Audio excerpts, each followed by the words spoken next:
le temps pour aller écouter un concert.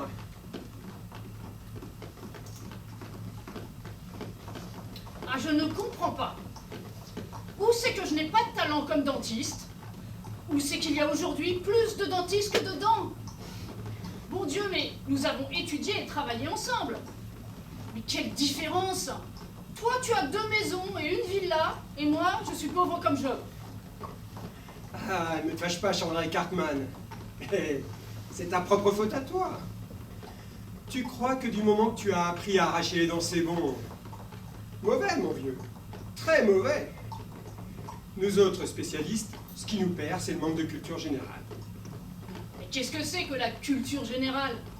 L'essentiel, c'est le cadre. Si tu as une entrée sordide et un mobilier miteux, c'est que tu es pauvre. Et si tu es pauvre, c'est que personne ne vient se faire soigner chez toi. Pourquoi allais-je me faire soigner chez toi si personne n'y va? Non, achète des meubles de velours. Fais mettre partout des sonnettes électriques. Et tu l'auras, la grosse clientèle. Bah oui, mais il faut avoir les moyens. Oh, aujourd'hui, du crédit, tu en obtiens tant que tu veux. Ouais, surtout si tu signes Docteur Intel. Ah, tu as raison. Tapis de velours, revue dans la salle d'attente, et portrait de Beethoven à côté de la glace. Ah, et il faut aussi être bien mis, hein. Les gens jugent comme ça. Hein. Si tu as des lunettes en or et du velours tout autour de toi, on a envie de ne te donner qu'un rouble. C'est 5 ou 10 qu'il faut. Pas vrai? Ouais, c'est vrai. Ah, et il te faut aussi une enseigne. Plus l'homme est petit, et plus l'enseigne doit être grande. Ah oui. André Karkman, dentiste, avec une molaire à 3 racines dessinée en couleur dorée. Voilà.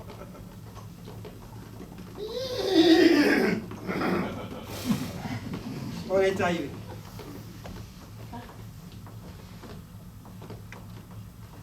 Ah, et aussi, il faut savoir se comporter avec les clients. Sinon, ils iront chez le vétérinaire plutôt que de venir chez toi.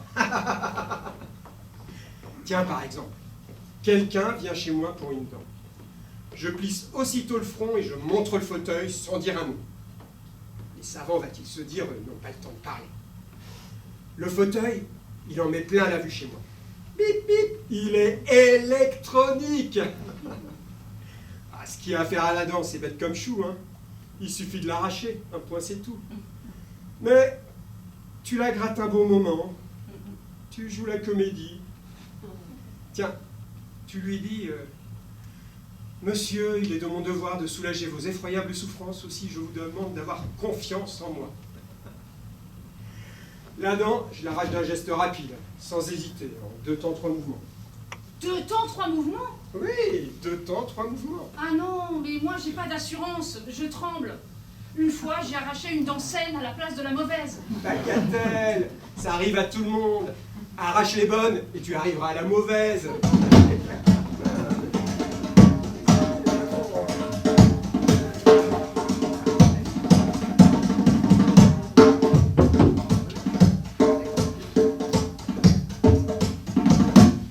Tiens, pour paraître plus savant, publie une brochure. Comment entretenir ses dents? Si t'es pas capable de la rédiger, fais-la faire par un étudiant. Quoi encore? Invente un élixir dentifrice. Bah, tu fais une mixture qui sont équipétilles et tu l'as ton élixir. Et pas de prix rond, hein, mais comme ça, 77 kopecks. Ça fait plus mystérieux. Ah, effectivement, c'est mauvais de manquer de culture générale. Suis mes conseils et en très peu de temps, tu auras un cabinet florissant. André Karkman. Dentiste. Entrons.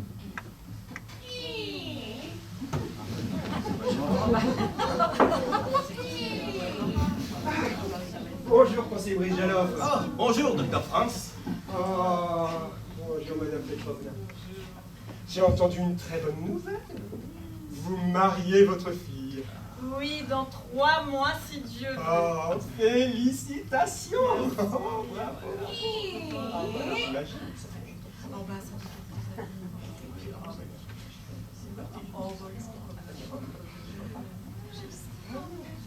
Bonjour, conseiller Bridjalov. Bonjour.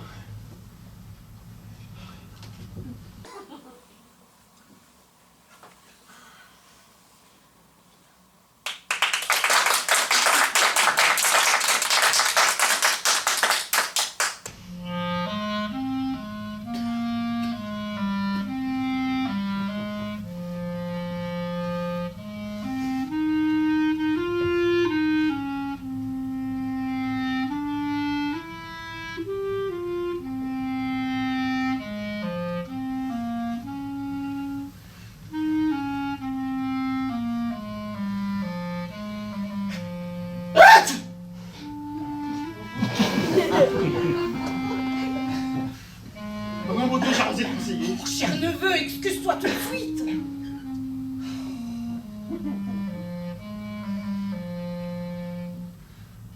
Excusez votre excellence, je vous ai arrosé, j'ai pas fait exprès. Ah, ce n'est rien, ce n'est rien.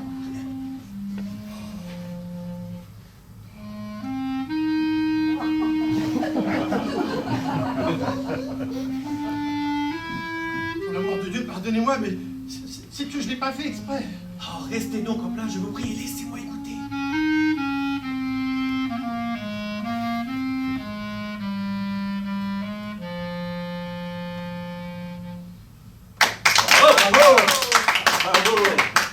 Il n'est pas ton supérieur direct, mais il est quand même un conseiller d'État, tu devrais aller lui faire des excuses.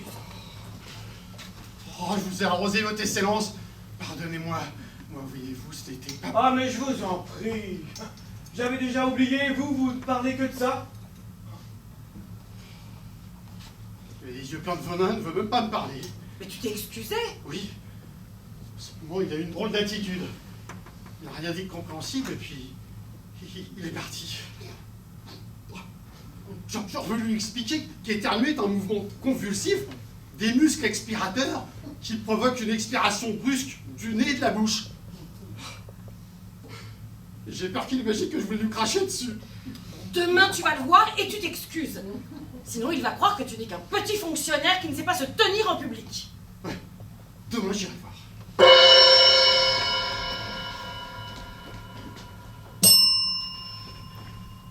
Bonjour. Je souhaiterais parler au excellentissime conseiller d'État Bridjalov. Ah, il va vous falloir attendre un moment car aujourd'hui il y a beaucoup de solliciteurs.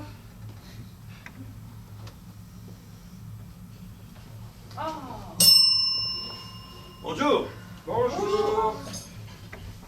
Ah, Oh Votre excellence, si vous avez bonté de vous rappeler, hier, au théâtre, j'ai éternué et je vous ai arrosé sans le vouloir. Excusez. Quelle bêtise. Cela n'a aucune importance. Foutez-moi la paix. Il ne veut pas me parler, donc il est furieux. Non, je ne peux pas laisser cela comme ça. Je lui expliquerai.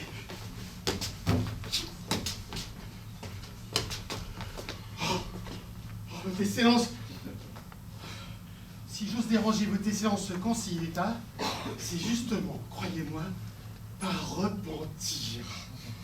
Ce n'était pas exprès. Vous devez en être assuré. Vous moquez-vous, mon bon monsieur. Il a beau être conseiller d'État, il ne comprend rien. Très bien. Je ne m'excuserai plus. Que le diable l'emporte.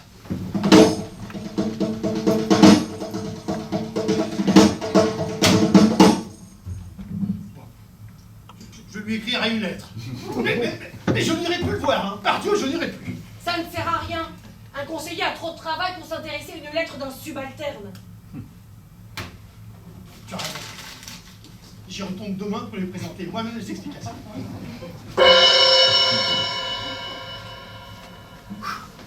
bonjour, monsieur Bridjalov. Bonjour. Bonjour, monsieur le conseiller d'État. Bonjour. Bonjour monsieur le conseiller. Bonjour. Bonjour, monsieur Bridjalov. Bonjour.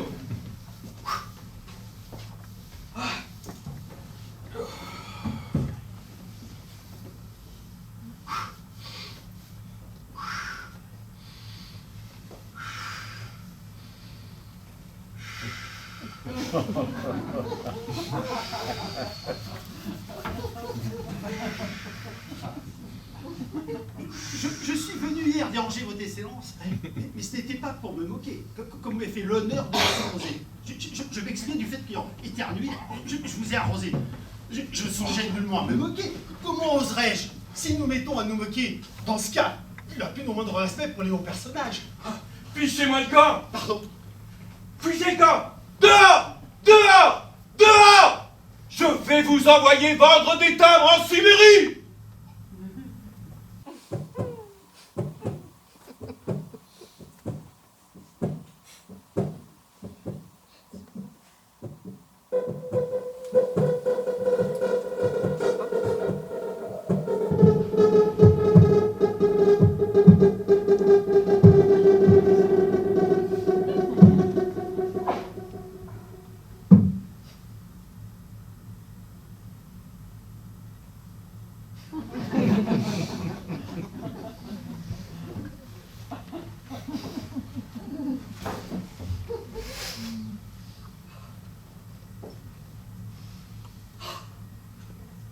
Mon cher neveu, tu es parti trop tôt.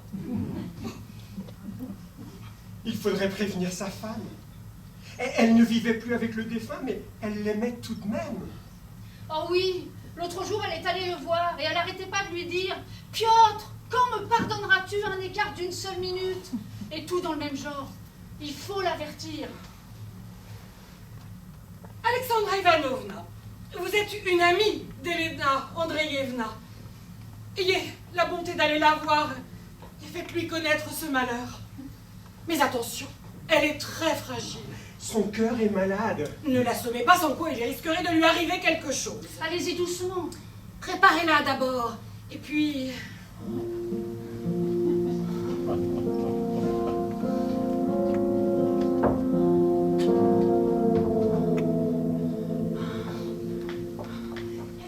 Elena Andreevna, mes salutations.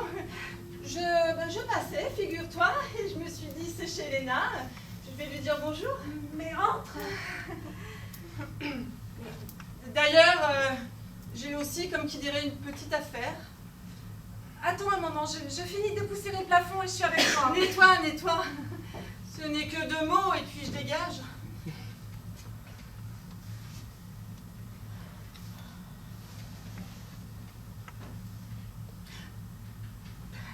Personne ne vit mieux qu'une célibataire.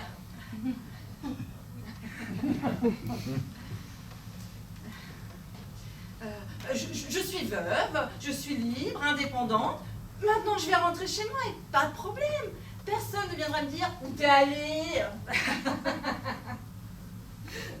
Oh, il y en a beaucoup qui font l'éloge de la vie de famille. Mais selon moi, c'est pire que le bagne. Il y a toujours des invités, des enfants, un mari. Oh! J'en ai pour un moment, je termine et après on pourra... Nettoie, nettoie.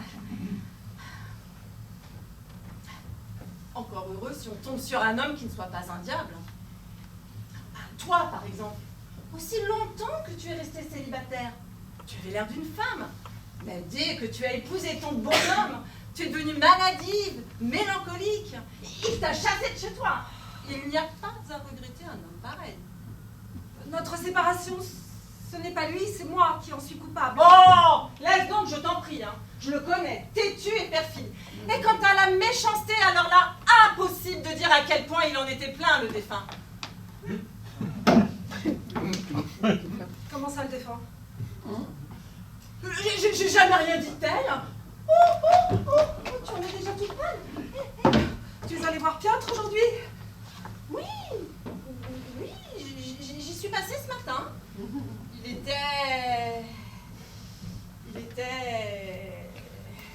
était couché. Oh, quel homme insupportable, hein. Je ne comprends pas pourquoi tu l'aimes. Si seulement Dieu pouvait te libérer de lui, tu vivrais en liberté, tu t'amuserais, tu en épouserais un autre. Mais on n'arrache pas l'amour comme un cheveu. Oh, il ne mérite pas ton amour, hein. Pardonne-moi, mais je n'ai jamais pu sourire. Ah, je n'ai jamais pu l'aimer. Écoute, Alexandra Ivanovna, tu t'es déjà trahi 2 fois. Il est mort, oui. Mort? Mais personne n'est mort, voyons. Sauf que moi, le défunt, je ne pouvais pas le voir. Oh, c'est-à-dire, non, pas le défunt, mais lui. Alexandra Ivanovna, ne me torture pas, tu es bizarre, il est mort, c'est ça? Oh, le voilà déjà mort. Mais comme tu y vas, ma vieille. Et même s'il était, nous mourrons tous. Tu mourras, je mourrai. À quelle heure? Mais à aucune heure. Te voilà déjà en train de pleurnicher. Il n'est pas mort, voyons. Alexandra Ivanovna, je t'en supplie, ne m'épargne pas. Impossible de discuter avec toi, hein. Va le voir, va l'admirer. Je suis entrée chez lui, il se disputait avec sa tante pendant que le père Matvei chantait l'office des morts. L'office des morts. Non. C'était pas un office des morts. Tous. Je sais pas où j'ai pris froid. Pourquoi ne pas dire les choses tout de suite? Il est mort. Oui ou non?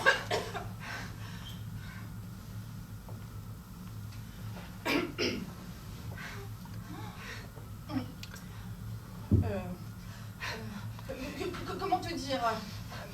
Non, c'est pas qu'il soit tout à fait mort, mais un petit peu. Il est là! Il n'est pas mort, voyons! Les docteurs disent qu'il y a encore de l'espoir! Allons chez lui! Nous arriverons juste à temps pour le fils des morts! Non! Pour dîner! Oh, ma petite Elena! Que j'en crève si tu ne me crois pas! Je t'assure qu'il est encore vivant! Aujourd'hui, j'ai moi-même été chez le défunt. Pas chez le défunt! Oh, zut! Allez la voir vous-même, hein! Je refuse.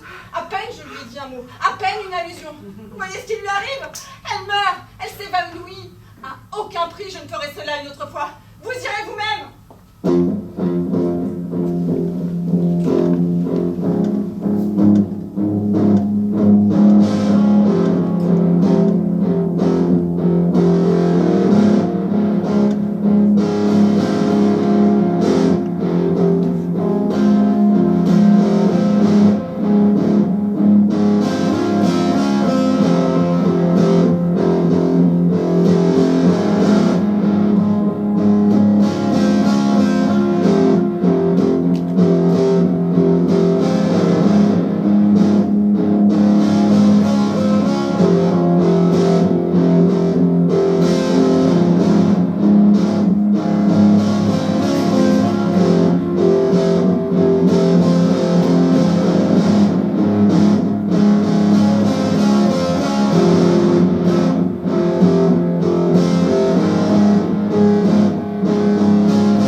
C'est mon défunt époux.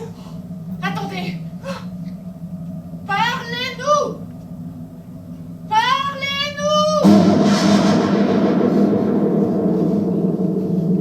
Pardonne-moi, Piotr Dimitrich Cherviakov. Ce n'était qu'un petit écart d'une minute. Piotr, pardonnez-vous. Je ne suis pas Piotr. Mais qui êtes-vous? Mon nom est Spinoza. Baruch Spinoza. Spinoza? Je voudrais parler à Ivan Petrovitch. Hein? Mais c'est moi! Votre vie approche de son couchant. Répentez-vous. Vous pouvez répéter? Votre vie approche de son couchant. Cette nuit, c'est votre dernière nuit.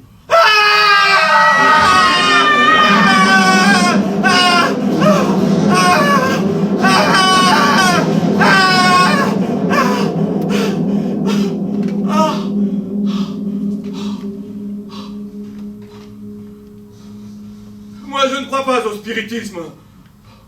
Mais la pensée de la mort me plonge dans l'abattement. Alors je rentre chez moi.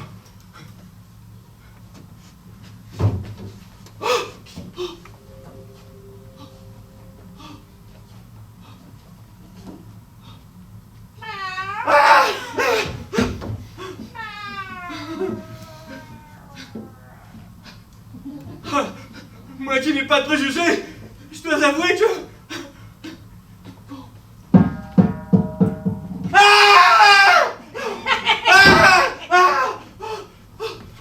Oh, par chance, je suis arrivé chez moi.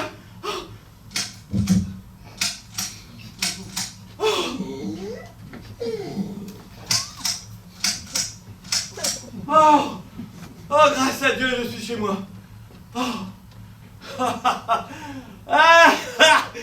Si j'en crois Spinoza, je vais devoir mourir cette nuit.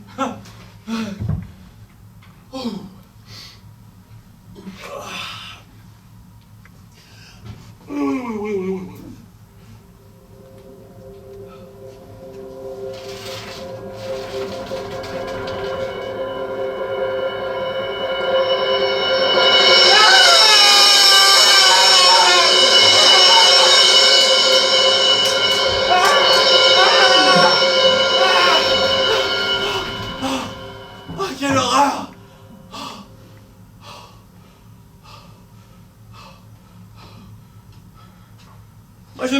Moi je ne crois pas au spiritisme. Mais une coïncidence pareille peut plonger même un philosophe dans une humeur mystique. Comment un cercueil a-t-il pu arriver chez moi?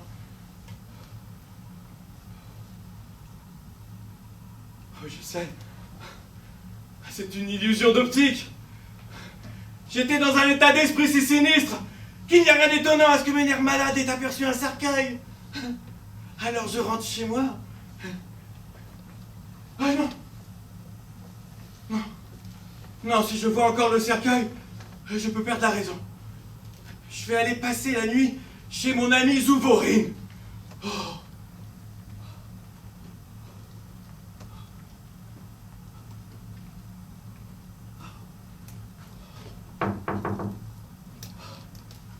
Il n'est pas là. Il doit être au cabaret. Il laisse toujours la clé sur le linteau. Je l'ai.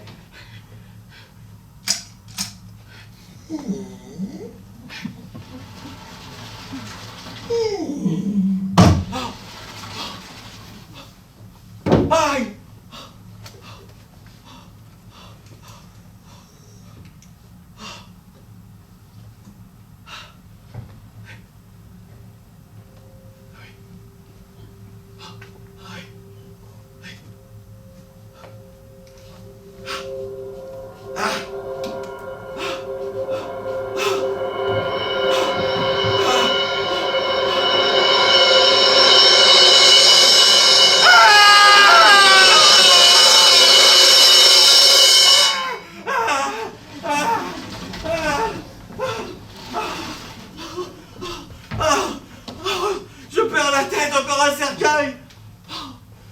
C'est une illusion d'optique. Cette fois, il n'y a plus moyen d'en douter. Je souffre d'hallucinations. Je suis atteint d'une espèce de cercueillomanie. Il n'y a pas à aller chercher loin pour trouver la cause de ma folie. Je deviens fou. Je risque une affreuse grippe.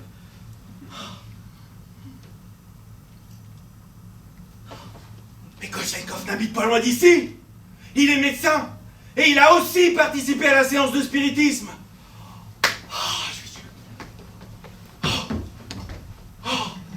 Encore 5 étages, courage.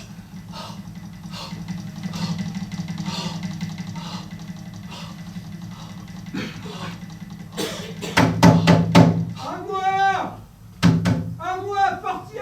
Oh, Kolchenkov, c'est vous? Mais que vous arrive-t-il?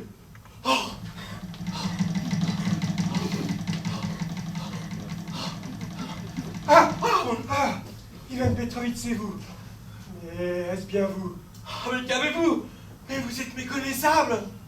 Mon cher ami, cette maudite séance de spiritisme Elle a mis mes nerfs dans un tel état que, figurez-vous qu'en rentrant un instant chez moi, j'ai découvert dans ma chambre un cercueil. Quoi? Un cercueil, un vrai cercueil.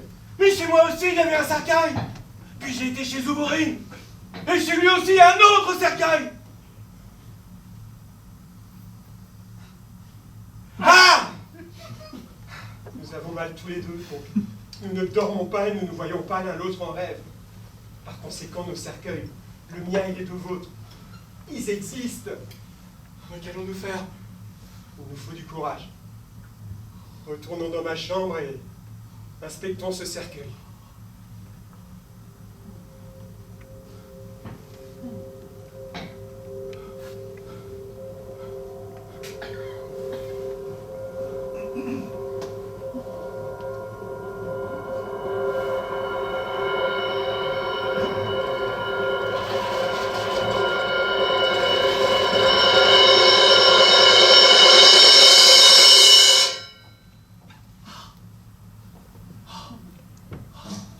Oh, il est vide ou il est habité?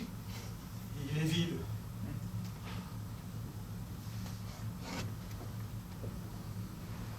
Ah, regardez, il y a une lettre.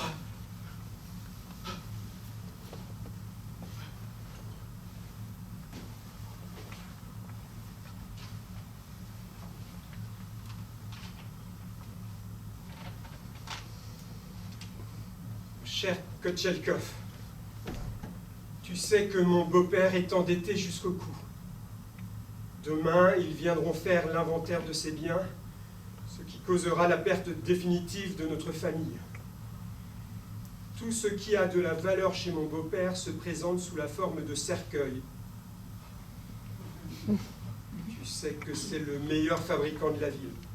Aussi, nous avons décidé de les dissimuler chez nos amis. C'est pourquoi je t'envoie ce cercueil et te demande de le cacher chez toi. Je compte sur ta magnanimité et ta générosité, ton ami Ivan Machuarine.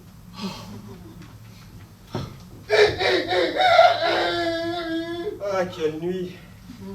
Et moi, je rentre et je me repose. Alors, repose en paix. Ah, quant à moi, ouvrir mon cabinet dans 15 minutes, je n'ai même pas le temps de faire un petit somme.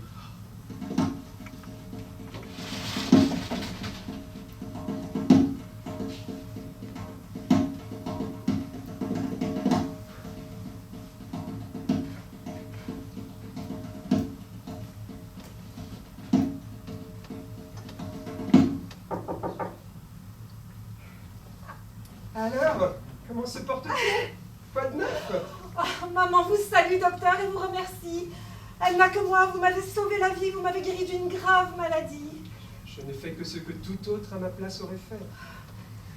Nous sommes pauvres et nous ne pouvons vous payer de votre aide. Nous en avons grand honte, docteur. Aussi, nous vous demandons d'accepter en signe de reconnaissance cet objet. C'est une œuvre d'art exceptionnelle. Ne fais pas. Oh, je vous en prie, ne refusez pas. Votre refus nous blesserait, maman et moi. C'est un très bel objet, un vieux vase.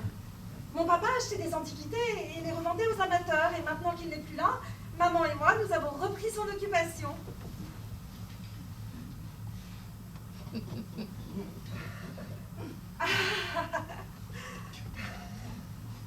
Ah, effectivement, l'objet est magnifique. Ah, Mais comment dire, il est trop impoli. On ne peut même plus parler de décolleté. mais quelle curieuse idée de l'art vous faites, docteur. Mais regardez ce mouvement, cette masse d'air, cette force d'expression. Ah, je comprends tout cela. Mais voyez-vous, je reçois des familles. Il vient des dames, des enfants courts ici. Docteur, placez-vous au-dessus du point de vue de la foule. D'autant plus que votre refus nous blesserait profondément, maman et moi. Ma mère n'a que moi. Vous m'avez sauvé la vie. Nous vous offrons l'objet qui nous est le plus cher et mon seul regret est que vous n'ayez pas la paire.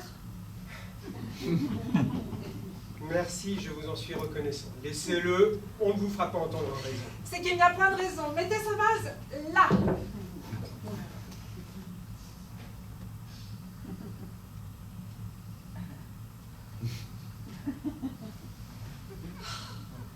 dommage qu'il n'ait pas la paire. Quel dommage. Allez, au revoir, docteur.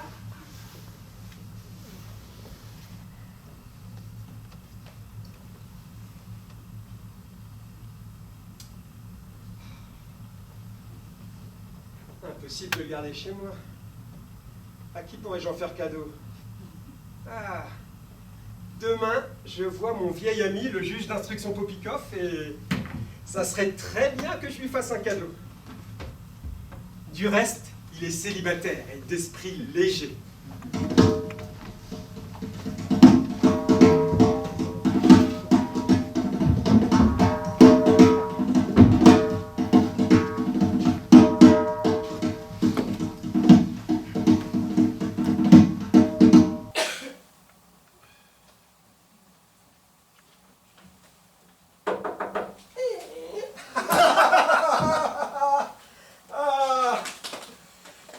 Je suis venu te remercier pour tous les services que tu m'as rendus. Tu ne veux pas d'argent soit, mais accepte au moins cette petite chose.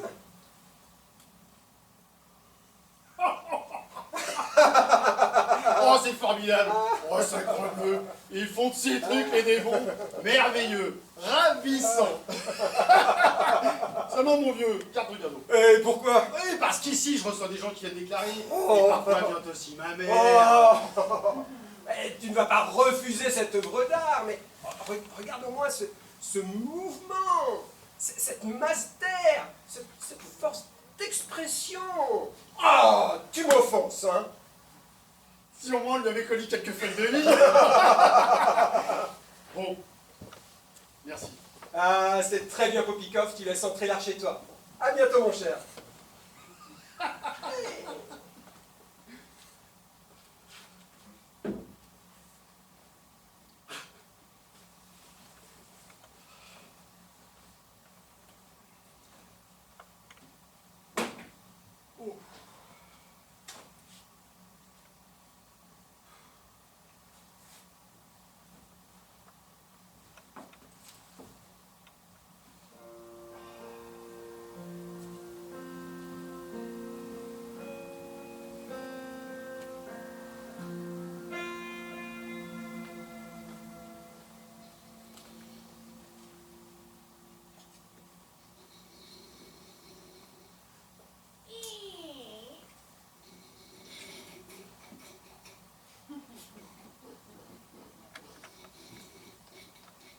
Qui est là? C'est inhabite le juge d'instruction. Si, qu'est-ce que tu veux? Va lui dire qu'Ivan Filaretov est arrivé sur convocation. Pourquoi arrives-tu si tôt? Je t'avais convoqué pour 11 h. Et quelle heure qu'il est maintenant? Pas encore 7 h. Oh, pas encore 7 heures. Oh, c'est moi, votre noblesse, j'avais au point de montre. Hein.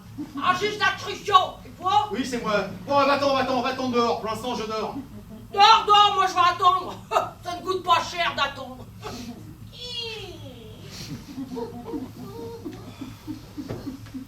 On a réveillé le salaud.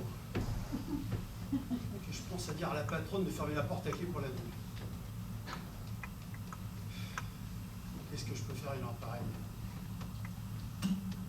Que le diable l'emporte. Je vais l'interroger maintenant. J'aurais pu le faire plus tard. Arrive ici!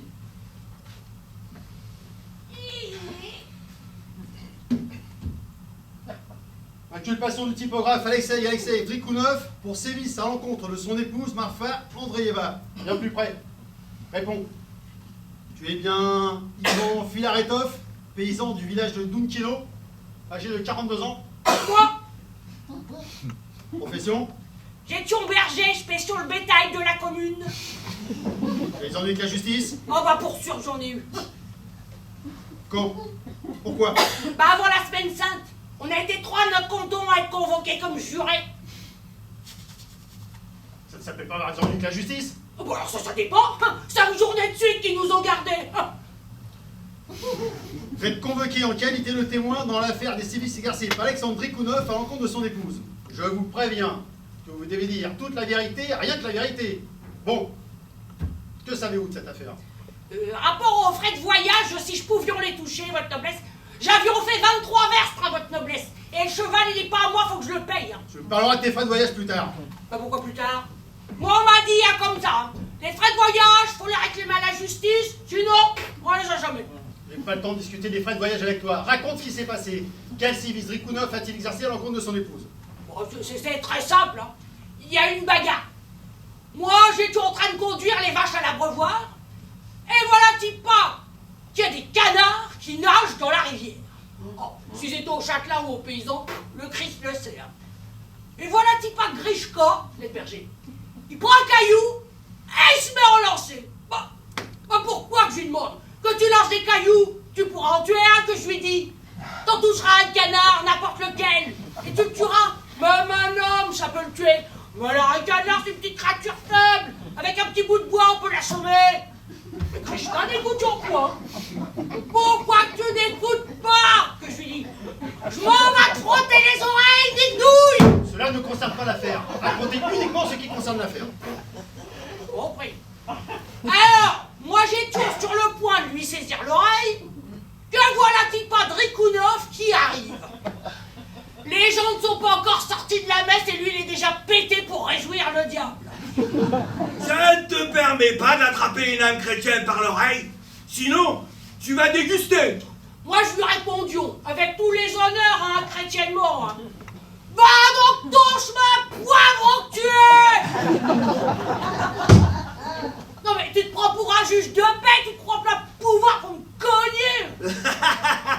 Allons, Yvan, c'était pour rire, ne te vexe pas, on reste amis. Hé, aujourd'hui j'ai une révélation. C'est moi le plus important à l'imprimerie. Je touche 20 roubles. Allez viens, on va boire un coup. Je ne voulions point voir votre noblesse. Mais les autres gars qui étaient avec lui m'entourent comme des chiens. Allons-y, allons-y. Eh ben, il n'y avait point de possibilité humaine que je leur résiste, votre noblesse. Où êtes-vous allé? Bah, à l'auberge d'Abraham Mosech. Bon, c'est là qu'on va chaque fois, tu dois le connaître. Et il faut dire vous, on ne doit pas tutoyer. Si je te dis vous à toi, enfin je veux dire, si je vous dis vous à vous, vous devez d'autant plus être poli. Ah bah ça c'est bien vrai, votre noblesse. Même tu crois que je comprenions pas ça. Allons donc.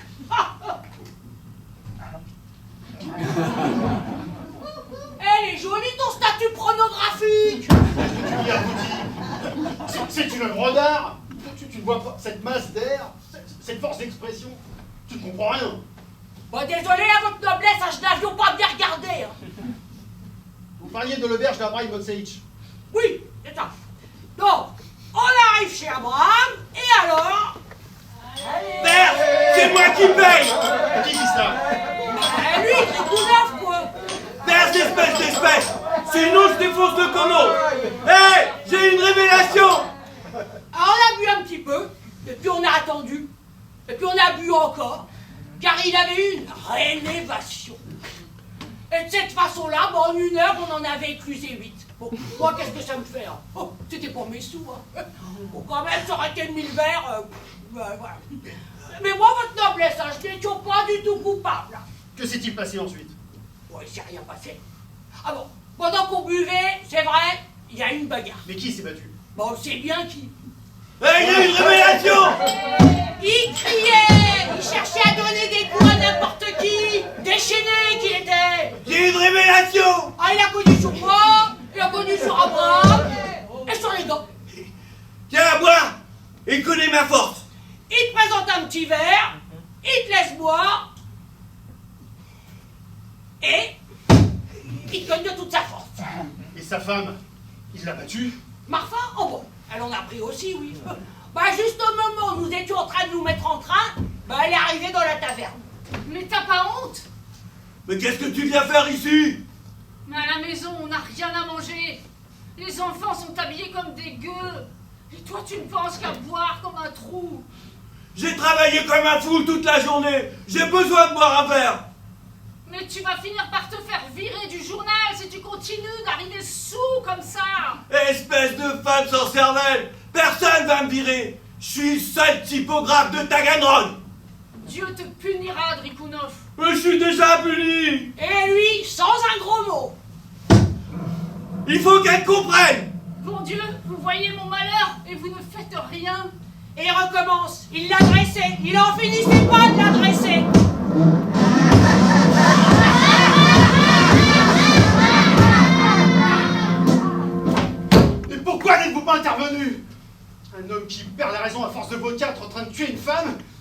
ne faites pas attention. Bah, c'est sa femme à lui. C'est lui qui l'agresse. Je te raconte tout comme ça s'est passé, hein. Et puis la bonne femme, eh ben, ne vaut point la peine qu'on fasse tous ces déplacements jusqu'à la justice. Bon alors, les frais de voyage, votre noblesse, tu me les payes toi-même ou tu me fais habiller? Tiens, et ferme la porte en partant. Que Dieu vous aide, votre noblesse.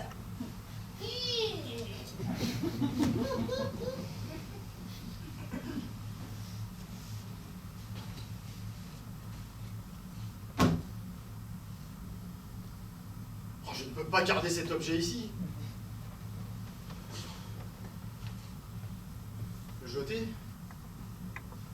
Oh non, c'est quand même une œuvre d'art. Ah, je sais. Le dentiste Cartman est en train de refaire son cabinet. On n'a pas arrêté d'acheter des tapis et des miroirs. Et moi, je le referme la bouche. Si je lui offre, sûrement me le fera de resto. C'est moi le plus important à l'imprimerie.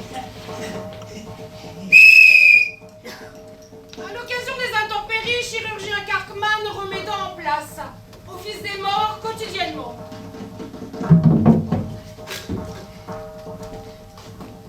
Étalon, robe noire, spécialiste maladie de la femme et nerveuse, bonne leçon d'escrime. Il est moi le plus important à l'imprimerie.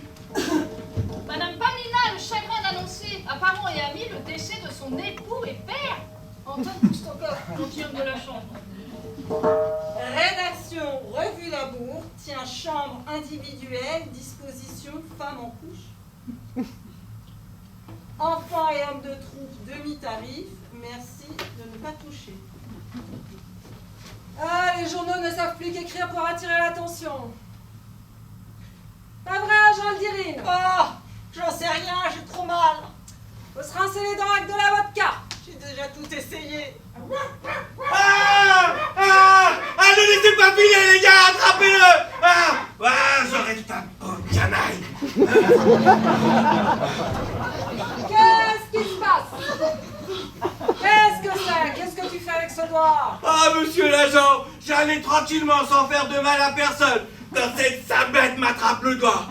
Mais j'ai du travail, moi. Je suis typographe, hein. Et peut-être bien que je pourrais pas travailler depuis jour. Alors faut qu'on me paye. Et si tout le monde se met à mort, alors bah vaut mieux être mort.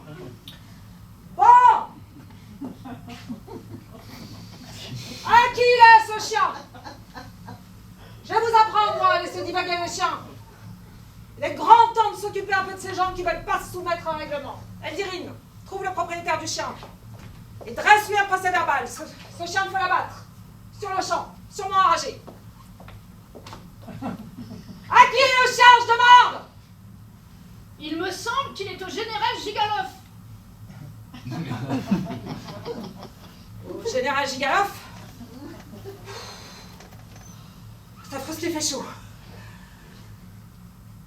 Seulement, il y a une chose que je ne comprends pas. C'est comment cette bête a pu te mordre? Bah, elle est petite.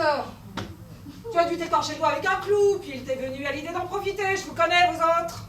Il lui a fourré une cigarette dans la gueule, monsieur l'inspecteur, pour rigoler. Et le chien pas s'y mettre, il lui a donné un coup de dent. Il n'a rien vu, borgne. Il ment. Pourquoi mentir? Oh, mais monsieur l'inspecteur est intelligent. Et il sait bien qui ment et qui ment pas. Pas de discussion. Il n'est pas au général Gigaloff. Le général n'a que des chiens d'arrêt. Tu en es sûr? Ah, sûr, inspecteur. Je le sais bien. Le général a des chiens de race. Et celui-là, Dieu sait d'où il sort. Lui avoir un chien pareil. Non mais où avez-vous la tête?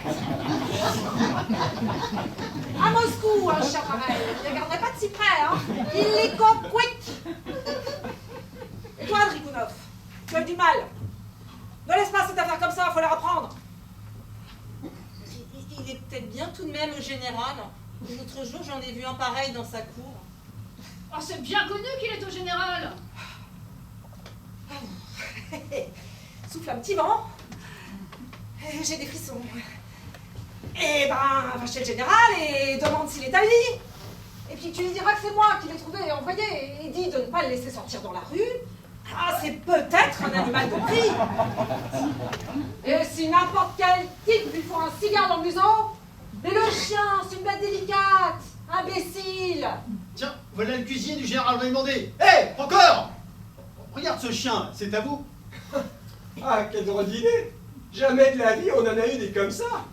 Eh bien, pas besoin d'enquêter plus longtemps.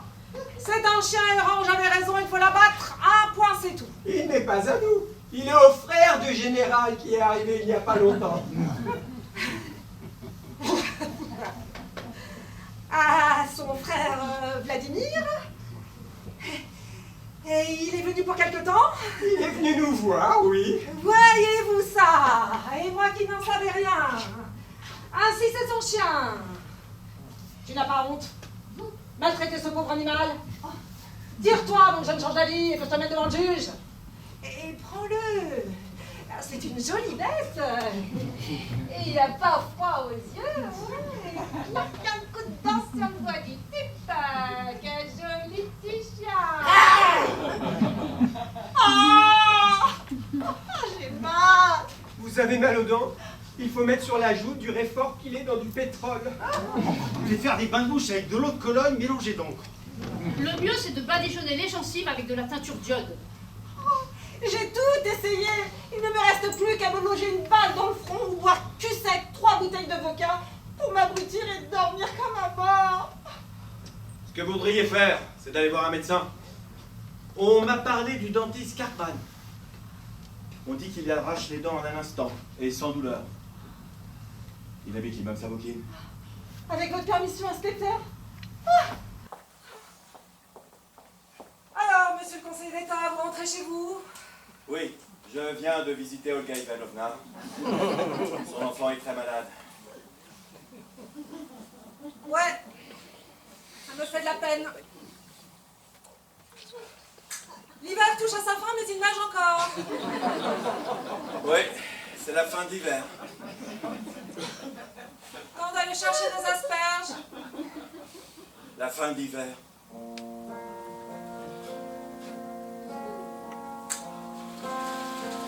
Je ne sais pas si c'est à cause de la rude journée que je viens de passer, mais tout d'un coup je me souviens de mes 18 ans. Monsieur le conseiller d'État est envahi par la mélancolie.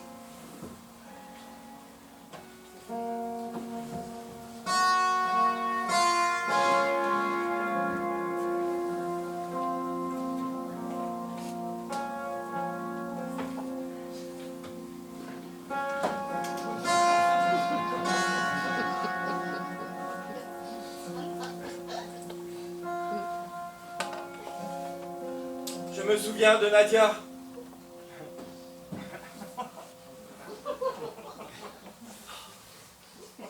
C'était par un clair midi d'hiver. Nadia et moi, nous nous tenions au sommet d'une butte élevée. À nos pieds, une surface immense, allait jusqu'au loin. Un vide, un vertige, un appel de l'abîme. Nadejda Petrovna, montons dans la luge et descendons. Une seule fois, je vous assure que nous resterons sains et saufs. Je ne peux pas. Il ne faut pas avoir peur. Dans la luge, je vous tiendrai fort. C'est si profond, c'est effrayant. Oh, je vous en supplie. N'ayez pas peur. Comprenez, ce serait de la lâcheté.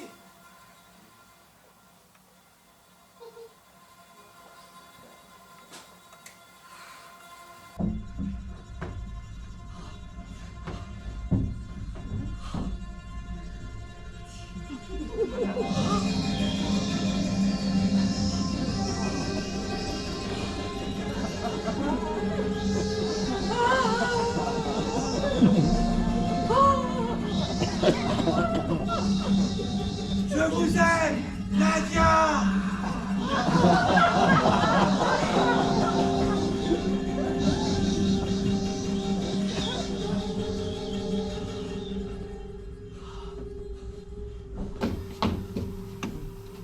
Je te referai cela pour rien au monde. Pour rien au monde. Tu as y mourir.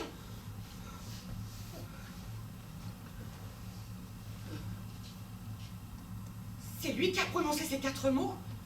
Ou j'ai simplement cru les entendre dans le vacarme du tourbillon? Mais ces mots, ont-ils été prononcés ou non? Oui ou non? Je voyais bien qu'elle luttait contre elle-même, qu'elle avait besoin de me dire une chose. Oui ou non? Savez-vous quoi? Quoi? Nous avons encore une descente.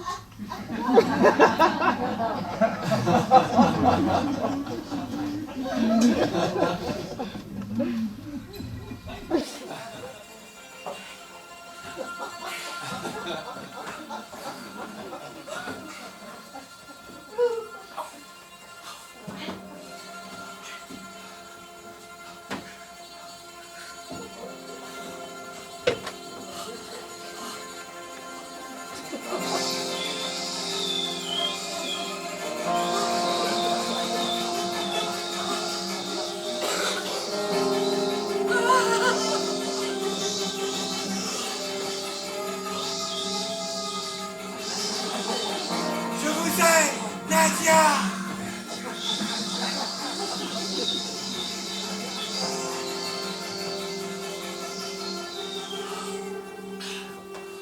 Oh! Mes poumons sont remplis d'air pur! Ah, et je sens mon sang à travers tout mon corps! Il n'y a rien de plus beau qu'un hiver à Taganrog! Mais que se passe-t-il? C'est lui qui a prononcé ces mots? Me serais-je trompé? Vous aimez l'hiver, Nadia? Je vous raccompagne.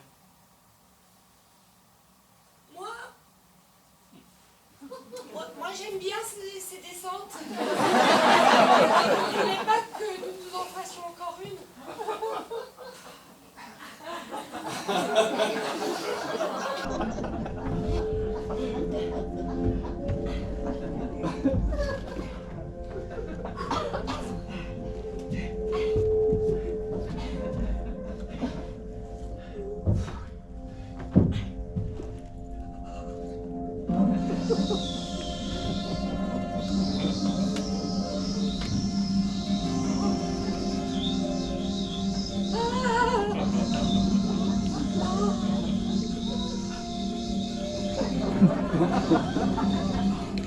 Je vous aime, Nadia!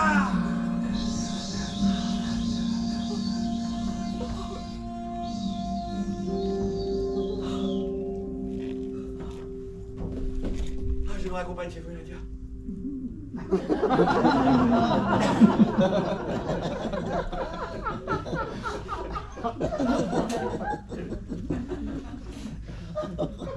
Vous voyez bien qu'à chaque instant, elle attendait que je prononce ces paroles. Ce n'est pas possible que ce soit le vent qui ait parlé. Et d'abord, je ne veux pas que ce soit le vent. Demain, si vous allez à la patinoire, passez me prendre. À partir de cet instant, nous allions tous les jours à la patinoire. Et lorsque la luge arrivait en prince vol, je prononçais à nouveau ces mots. Je vous aime, Nadia! Je me suis habituée à cette phrase. Comme à du vin ou de la morphine, je ne peux plus m'en passer. Mais j'ai toujours peur de descendre la butte. Il y avait toujours 2 suspects. Moi et le vent. Mais lequel des deux m'avoue son amour? Elle l'ignorait. Mais apparemment, ça n'avait aucune importance. Qu'importe le flacon, pourvu qu'on ait l'ivresse.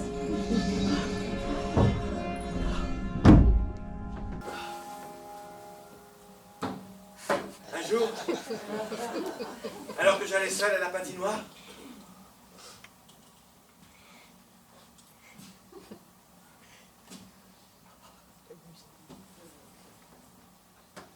elle avait enfin décidé de faire l'essai toute seule.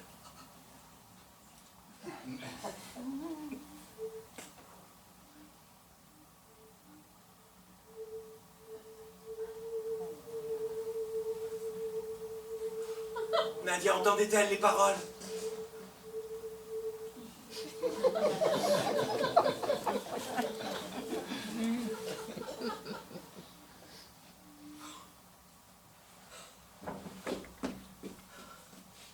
La terreur que j'ai ressentie pendant la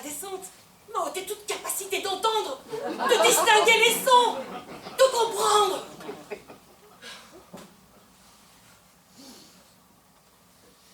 Mais avec l'arrivée du printemps, la neige avait fini par fondre. Et nous avions cessé d'aller à la patinoire. Et moi, j'allais quitter Taganrog pour rejoindre l'académie. On n'entend plus le vent. Et Brijalov part pour Pétersbourg, où je vais pouvoir entendre maintenant les paroles. Il est où? Le vent qui rugissait sur la butte quand j'entendais ces mots-là.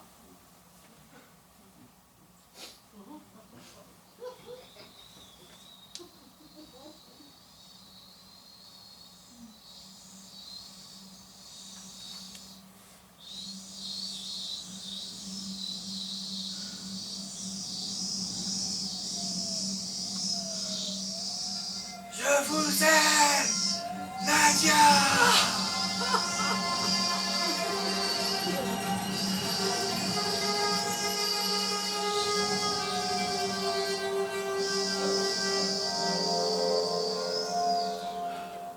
Il y a longtemps de tout cela. Et vous ne l'avez pas revu? Non, jamais. Aujourd'hui, je suis mariée. J'ai 3 enfants. Mais je n'ai pas oublié les mots que m'a porté le vent. C'est le souvenir le plus heureux, le plus touchant et le plus beau de ma vie.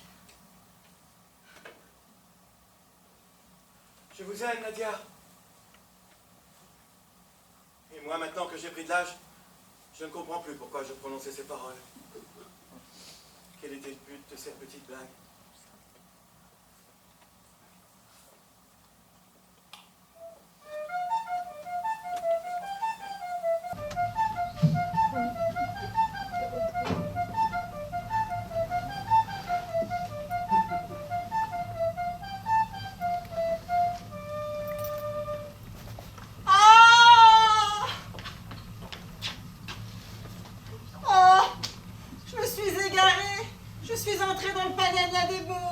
Ah non, monsieur, vous êtes chez le dentiste Cartman. Grâce à Dieu, j'ai besoin de votre secours. J'ai mal, j'ai mal. Et c'est pas seulement la dent, c'est tout le côté. Ça va jusque dans l'oreille. C'est comme si on m'enfonçait un pieu ou quelque chose de pareil. Ça m'élance, ça m'élance. Les savants n'ont pas le temps de parler.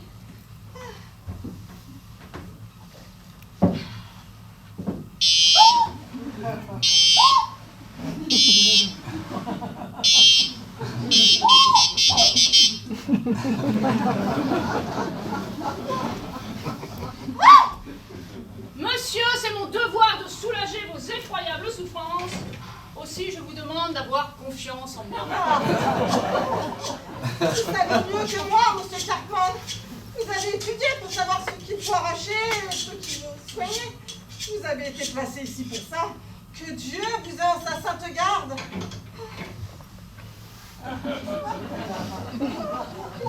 J'ai tout essayé. Vodka, réfort au pétrole, eau de Cologne, encre, iode. Préjugés, il faut arracher. Arracher, arracher. La chirurgie, un jeu d'enfant. 2 temps, 3 mouvements. Allons, nous allons tout de suite là. En 2 temps, 3 mouvements. Une traction bien à la verticale et c'est tout. Vous êtes nos bienfaiteurs. Nous autres, pauvres idiots, on n'y comprend rien. Mais vous, Dieu vous a donné la lumière. Ne faites pas de réflexion quand vous avez la bouche ouverte. Celle-là est facile. Attendez, ne vous cramponnez pas, ne bougez pas. L'essentiel, c'est de prendre la dent bien en bas. Saint du paradis. Très sainte mère de Dieu. Ah, mais ne m'attrapez pas avec vos mains, laissez vos mains. 2 temps, 3 mouvements, c'est que c'est pas facile. Saint du paradis. Très sainte mère de Dieu. Arrache donc. Qu'est-ce que tu vas tirer pendant 7 ans? Ah ben, c'est que c'est de la chirurgie. Impossible d'un seul coup. Voilà, voilà, voilà.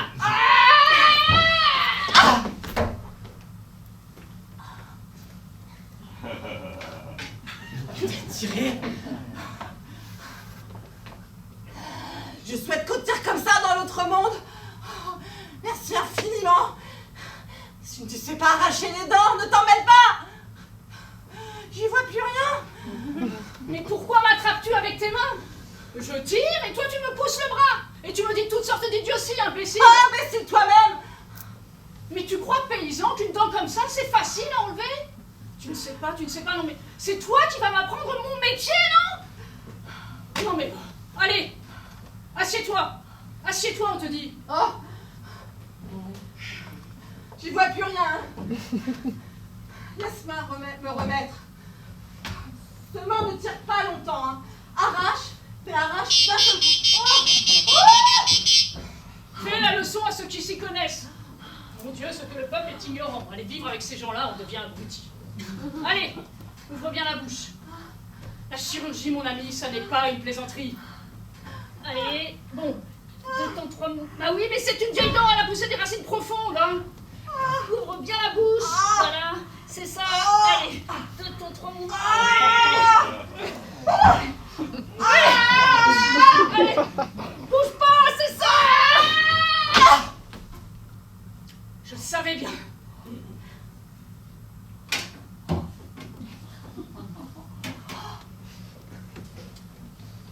Je vous conseille de lire cette brochure que j'ai écrite, Les dents, ces aliens méconnus. Diable de ta brochure, diable, t'es mieux. Insulte-moi encore. Pensez qu'à ce moment, je devrais être en train de faire un os au lieu de soigner un crétin comme toi. Soigner? Mais c'est pour nous tuer qu'on vous a mis ici. Assassin! Ma Pauline! Tu ne vois pas que tout ça, c'est pour ton bien? Mais tu as entendu parler du serment d'Hippocrate, ignorant? Bah non, bien sûr que non. Tiens, il faut faire des bains de bouche avec cet élixir. C'est 77 kopecks. Malotru! Ah! Bon bah, le mieux c'est que je parte pour la noce de Datchenka Mirailovna. Je suis sacrément en retard. J'espère qu'il restera encore à manger. J'ai pas fait de cadeau. Cet objet commence à me porter la poisse. J'ai l'impression qu'il fait stresser mes patients. Et pensez que je lui ai fait une réduction à ce con de jupe.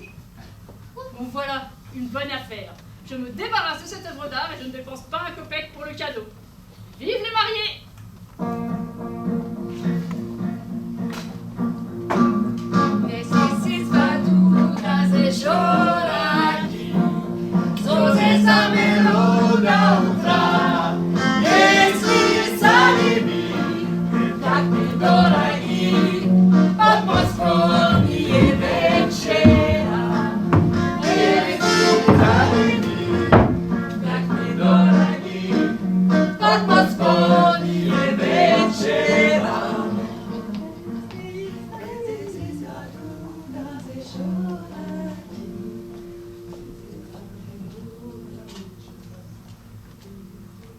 Vous entendez? Oui, c'est le mariage de Datchenka Mirailovna. Je sais. Elle est tellement heureuse.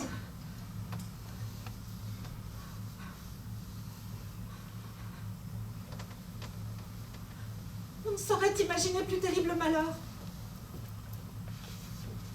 Vous le savez, sans cet enfant, la vie n'a aucun prix à mes yeux. Je le sais. Aucun prix. Il est tout pour moi. Il est ma joie, mon bonheur, ma richesse.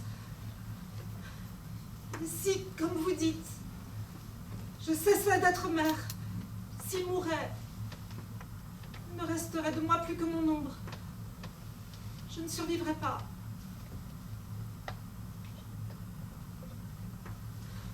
Lorsqu'il est né, souvenez-vous-en, j'ai voulu le placer dans un orphelinat. Mon Dieu, j'étais alors vulgaire, bête, légère. Aujourd'hui, je suis mère. Entre aujourd'hui et ce temps-là, il y a un abîme.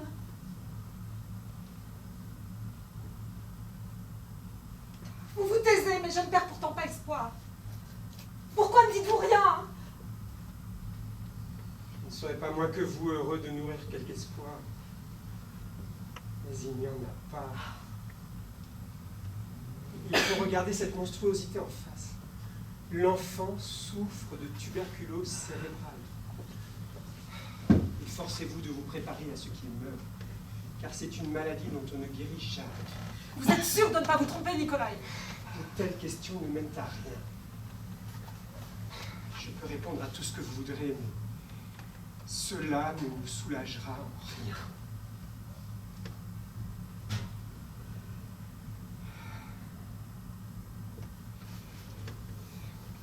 Écoutez, Olga,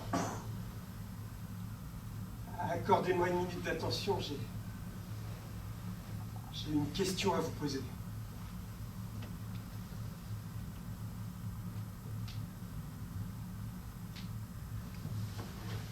Mais je vois bien que vous n'avez pas la tête à ça pour l'instant. Après, plus tard,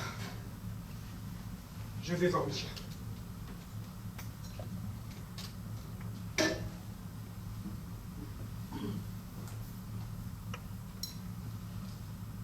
Tu as mal à la tête? Oui, je rêve tout le temps. De quoi? De tout. Ce n'est rien, mon pauvre petit. Ce n'est rien. Qui je suis, Misha? Tu me reconnais? Tu as très mal? Très. Je n'arrête pas de rêver.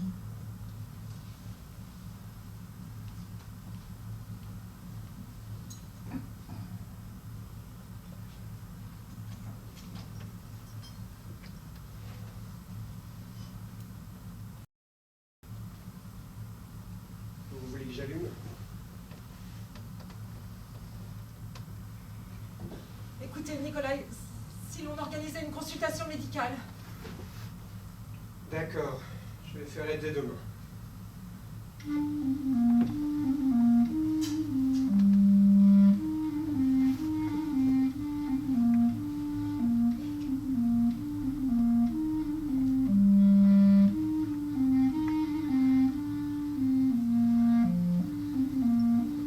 Nous aussi, on a aimé danser la valse, vous vous souvenez?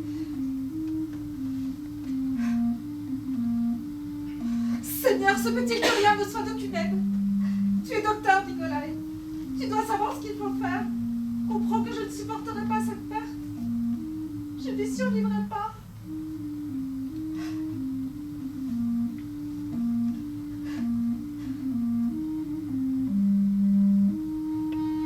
Je reviendrai demain. Il faut aller vous coucher. Je reviendrai demain, Olga, vous entendez? Bon, Olga! Au nom de votre malheur que je partage, et aujourd'hui que mentir serait un crime, je vous supplie de me dire la vérité.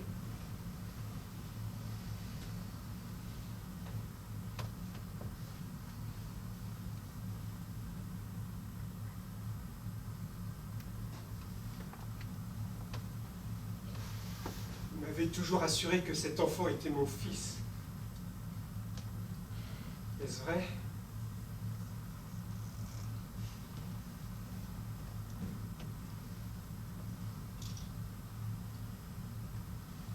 Vous êtes le seul être auquel je me sois attaché de toute mon existence. Vous ne pouvez pas imaginer à quel point vos mensonges ont blessé mes sentiments, mais je vous en prie, dites-moi la vérité. On ne peut pas mentir en des instants pareils. Dites-moi que Misha n'est pas mon fils.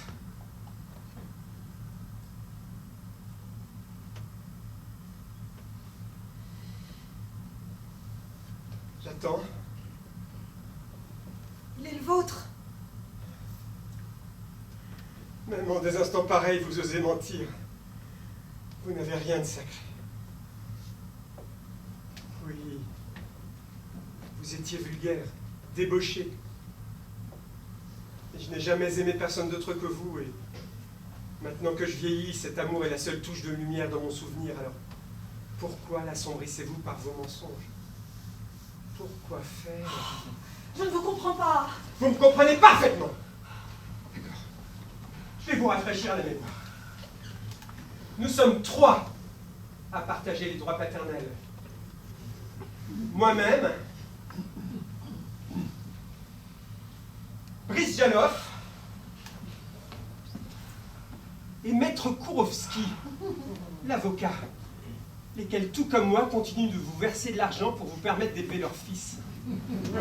Alors, je vous pardonne vos mensonges passés, qu'importe. Mais maintenant que votre fils est mourant, il m'étouffe.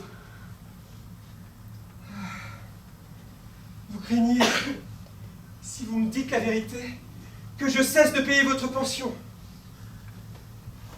Vous pensez que, sans ces mensonges, je n'aurais pas aimé cet enfant. Mais c'est infâme. Vous ne méritez que le mépris. Et je devrais avoir honte de mes sentiments pour vous. Voilà 9 ans que vos mensonges me restent en travers de la gorge. Je les ai supportés, mais maintenant c'est assez. Assez.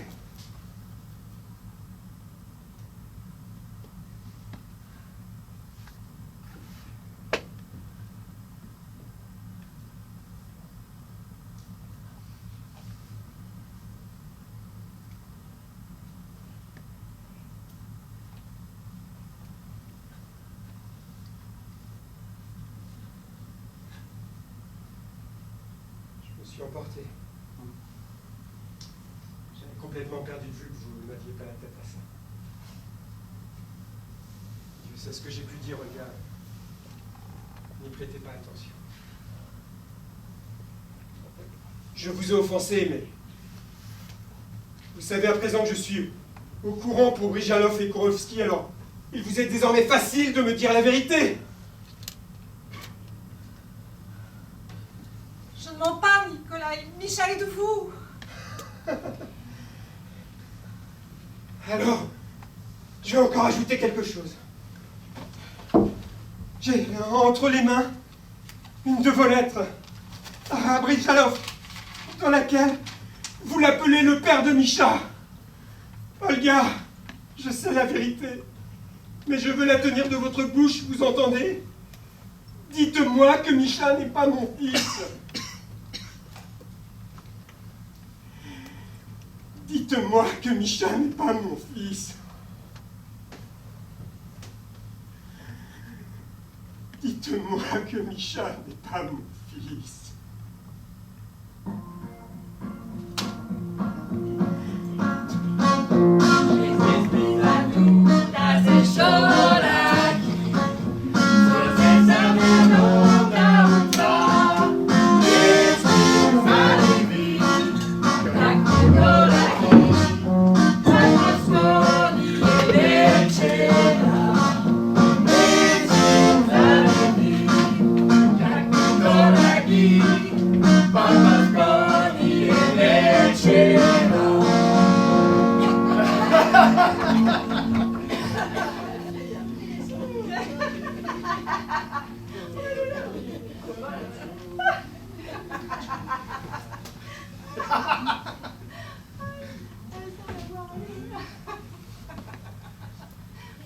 Vous êtes bien silencieux, cher parrain. Vous n'êtes pas content de mon mariage? Oh mon ange, je n'ai jamais vu à Taganrog un aussi beau mariage. Non, j'étais en train de regarder Olga Ivanovna à sa fenêtre et je pensais à elle. Elle me fait de la peine. Son seul enfant est très malade. Oui, on ne peut que prier pour lui. Mais ne soyez pas triste. Aujourd'hui, c'est ma noce. Ah, ma chérie, tu es resplendissante. Aujourd'hui, tu es la lumière de Taganrog. Oh, l'avenir, c'est la lumière électrique. Et pas seulement la lumière, hein, l'électricité en général. La lumière électrique? Mais c'est que de la friponnerie. Mais comprenez, ils vous prennent un petit morceau de charbon qui vous fourrent là-dedans et ils croient détourner votre attention. Non, mon vieux, si tu veux m'illuminer, mais donne-moi quelque chose de plus substantiel. Quelque chose de naturel. Le feu, par exemple, est du feu. Naturel, hein? Pas intellectuel. Alors, si vous aviez vu le pile avec ses parties constitutives, eh bien, vous en disserteriez autrement. Oui, eh bien, je n'en verrai point. Quant à vous, monsieur le jeune homme, au lieu de défendre la friponnerie, versez-vous donc à boire et versez-en aux autres. Ouais.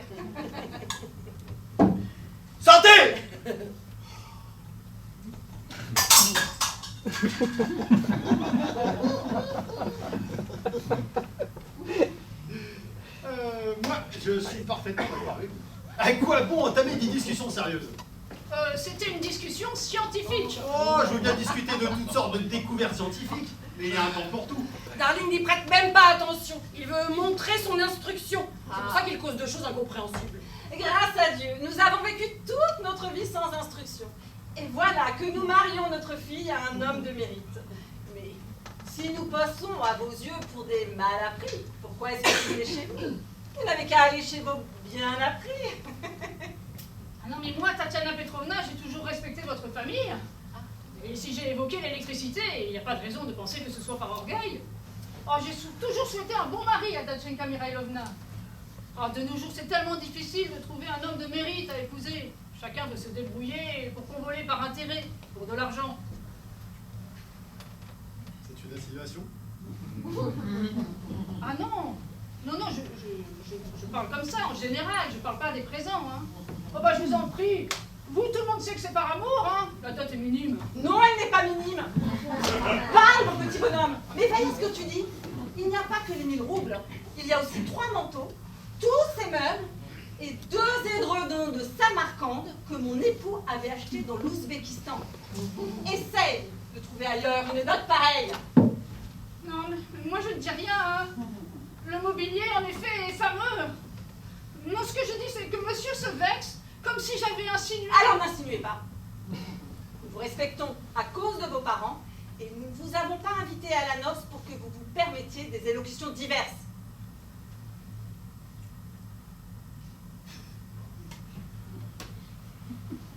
Et si vous saviez qu'Egor Féodoritch se marie par intérêt, pourquoi n'avez-vous pas pipé l'eau plus tôt? Vous auriez pu venir et nous dire comme ça se fait en famille. Quant à toi, mon petit père, tu devrais avoir honte. Moi, ma fille, je n'ai peut-être pas nourri, éduqué, mieux gardé qu'un diamant. Et toi, c'est par intérêt. Et vous avez cru cette calomnie? Mes remerciements les plus empressés. 5 jours pour votre opinion. Quant à vous, monsieur Cartman, je ne me permettrai pas d'instaurer de tels désordres dans une famille qui n'est pas la vôtre. Permettez-vous de vous retirer. Mais qu'est-ce que vous voulez dire? Je vous souhaite d'être aussi honnête homme que moi. En un mot, permettez-vous de vous retirer. Oh, ça suffit. Laissez tomber, ça ne sert à rien, rasseyez-vous. Non, j'ai contracté par amour un mariage légitime. Et je ne comprends pas pourquoi vous êtes encore là. Permettez-vous de vous retirer. Mais moi, je comprends rien. Je veux bien m'en aller, mais commencez par me rendre les 3 roubles que vous m'avez empruntés pour votre gilet. Ah! Voilà ce que je pensais. Vous n'êtes même pas capable de vous acheter une veste. Vous vous mariez pour la dot. Arrête, maman. Allez, je bois encore un verre et je m'en vais. Mais rendez-moi d'abord ce que vous me devez. Tenez, maintenant retirez-vous immédiatement. Je m'en vais.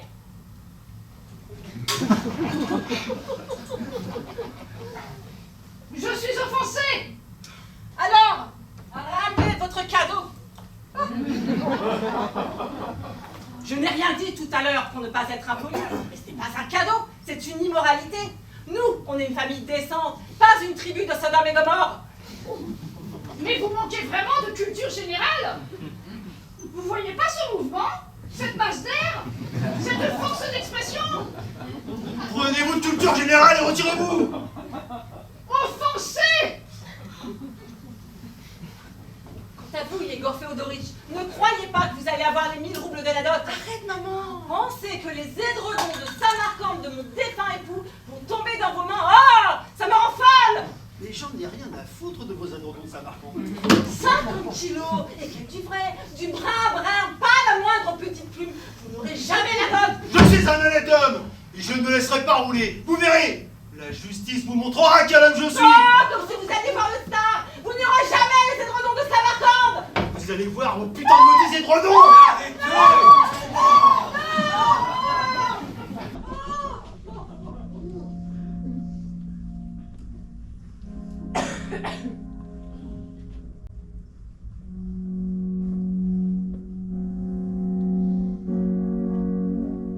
Bonsoir, docteur Kackman. Ah, bonsoir Sonia. Bah, qu'est-ce qui vous arrive? Vous avez l'air bien remonté. Ah, je suis en rage. Je viens de me faire expulser de cette maudite noce à cause d'une conversation innocente sur l'électricité.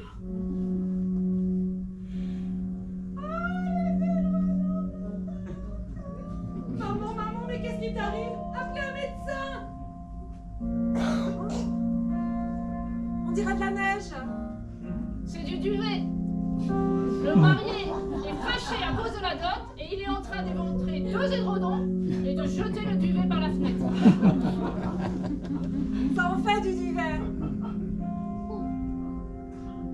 Dites-moi, Sonia, votre maman et vous achetez toujours des antiquités? Ah, bien sûr. Et ça vous dirait d'acheter ce vase? Il est ancien, hein? Mon grand-père l'avait acheté au marché de Saint-Marcande. Vous demandez combien? Pas cher. 10 roubles et il est à vous.